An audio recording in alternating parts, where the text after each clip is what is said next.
आपल्यासोबत माजी गृहमंत्री अनिल देशमुख आहे. भाऊ, तुमच्यावर जे 100 कोटी वसुलीचे आरोप झाले त्या संदर्भात एक चांदेवाल आयोग देखील स्थापित करण्यात आला. त्याचा अहवाल आलेला आहे, मात्र तो अजून सादर केला जात नाही आणि तुमचं असं म्हणणं आहे की तुमच्यावर त्यावर जे आरोप झाले त्यामध्ये ते निर्दोष सोडलं होतं. त्यामुळे राज्य सरकार मुद्दाम हा अहवाल सादर करत नाही.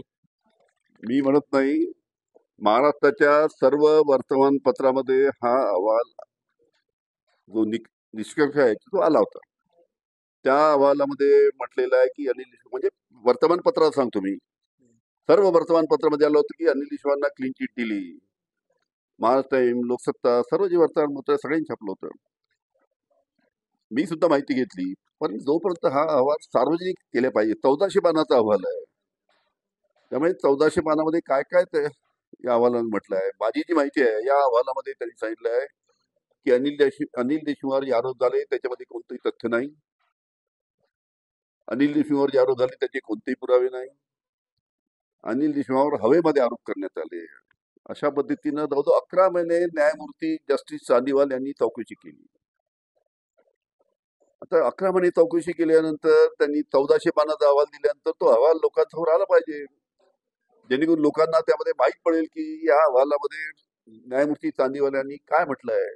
त्या अहवालामध्ये जो घटनाक्रम आहे तो मला क्लीन चिट दिली आहे हे या अहवालामध्ये म्हटलं आहे. म्हणून सरकार हा अहवाल जनतेसमोर आणत नाही काय, हा माझा प्रश्न आहे.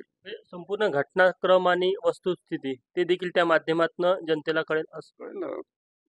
त्यांचं जे फाइंडिंग आहे त्या अहवालामध्ये जे निष्कर्ष आहे ते कळतील जनतेला. पण जे वर्तमानपत्रामध्ये आलं होतं अहवाल दिल्यानंतर त्यामध्ये अनिल देशमुखांना क्लीन चिट देण्यात आली असं अहवालामध्ये आलं आहे. तर काय वाटतं तुम्हाला, राजकीय दबावापोटी कुठेतरी हा अहवाल सादर होत नाही किंवा त्याचं स्टेबल केला जात नाही?